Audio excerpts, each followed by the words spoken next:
Starting with lesson 5.5, although this lesson talks about the properties of the sine and cosine function, we'll talk about the transformations of the function first. So usually you get like something like this, so you'd want to rearrange it. So fx a sine bx plus c plus d.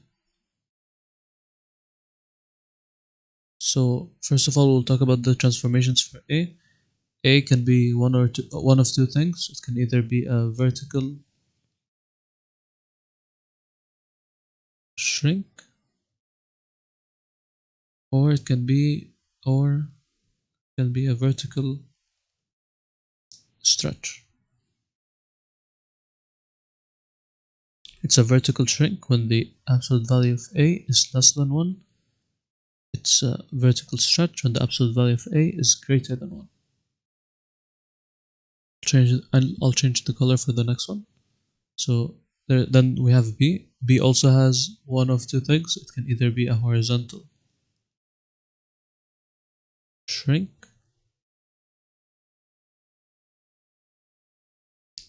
or it can be a horizontal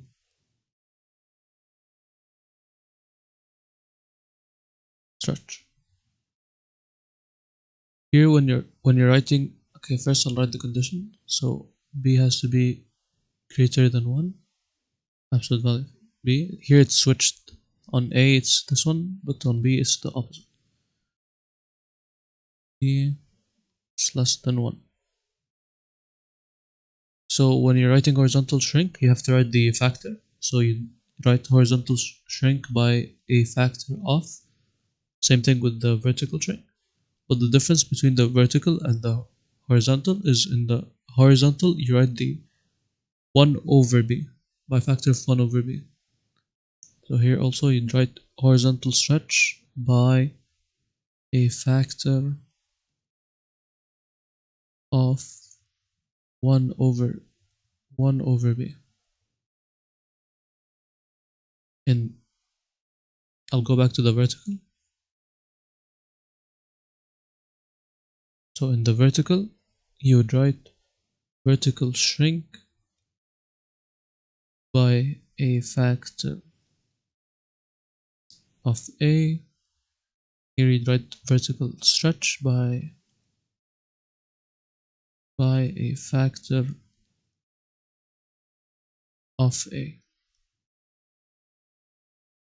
For the last two, first we have d. D is the vertical shift. It can either be a vertical shift upwards, or it can be a vertical shift downwards. It's vertical shrink upwards if it's plus a number. So let's say it's plus 7, it would be vertical shift 7 units upwards. Then if it's downwards, it would be a negative and then a number. So negative 7 shift, vertical shift 7 units downwards. So minus d or plus d minus d. For the horizontal shift, or also known as phase shift, horizontal shift, it's either to the right or to the left. It's to the right if the number is minus c. It's to the left if the number is plus c. So let's say it's minus 3, then you'd say horizontal shift or phase shift. Phase shift 3 units to the right. If it's plus 3, you would say phase shift 3 units to the left. That's all our transformation. There's also one more, which is, let's say we have a negative here. We need a new color. Let's say we have a negative here. This would be flexion on the x-axis. And now we have all our transformations. Onto the properties of the sine and cosine functions. So we have the amplitude, which is the absolute value of a. Then we have the period,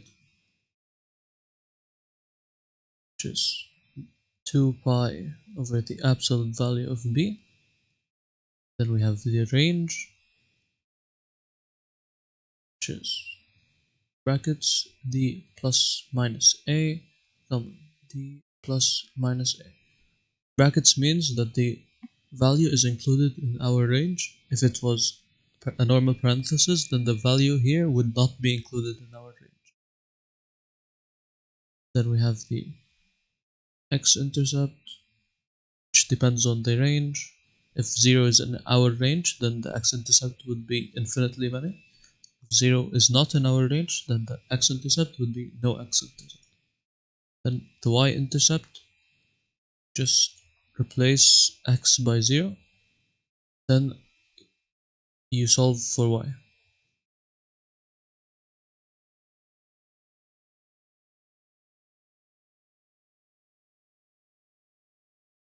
Okay, let's have an example on what we just took.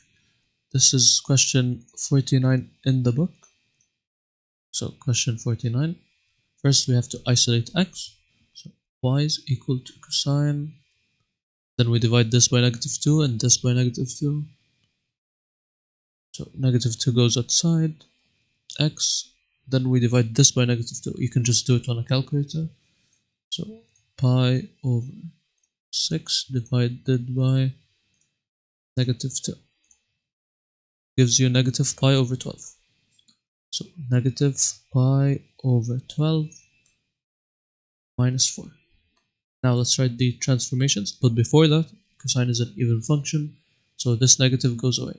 If cosine was an odd function, or let's say if cosine here was sine, then the negative would go outside here. Okay, now let's write the transformations. There's no vertical stretch or shrink because the a is 1, but there is a horizontal shrink here.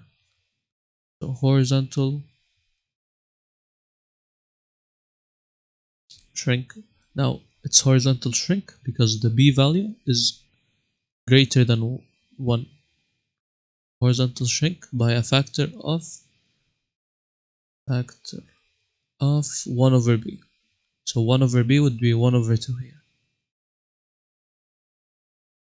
Then our next one will be the negative pi over 12. This is a horizontal or phase horizontal shift. Since it's negative, then it goes to the right, so it's pi over 12 units right.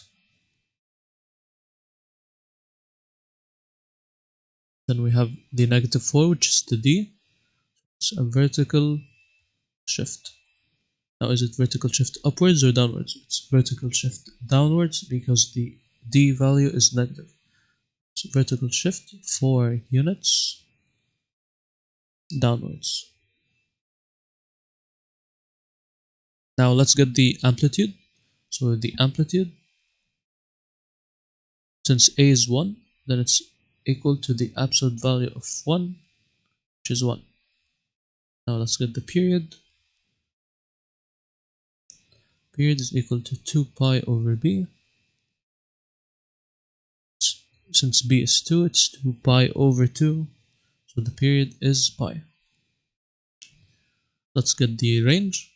So the range, let's get the range is the d plus minus a, d plus minus a. So let's get d plus minus a. So d plus a is equal to -4. Since a is 1, so it's -4 plus 1, so it's -3. D minus a is equal to -4 minus 1, which is -5. -5 is the lesser value, so we put it here. So the range is -5 comma -3 in brackets. So then we get the now we get the x-intercept. So the x-intercept, since we look at our range does not have 0 in it. That means that in the coordinate plane, this is -3, this is -5.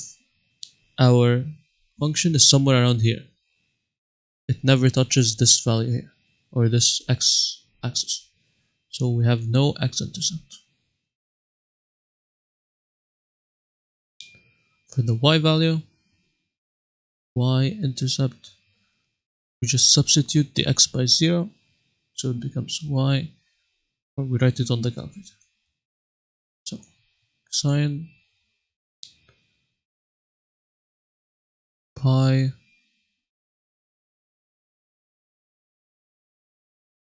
over 6 minus 4. So it gives us -3.13. You can put the 0 either here on the first equation or on the second equation. It would give you the same answer. So you can either write y is equal to -3.13 or 0, 3 or -3.13.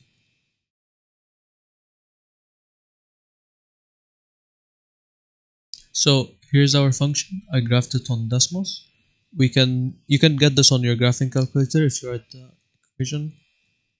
So we can tell here that our x-intercept is -3.13, or this is a y-intercept, sorry. Then our x-intercept is none because it never touches the x-intercept at all.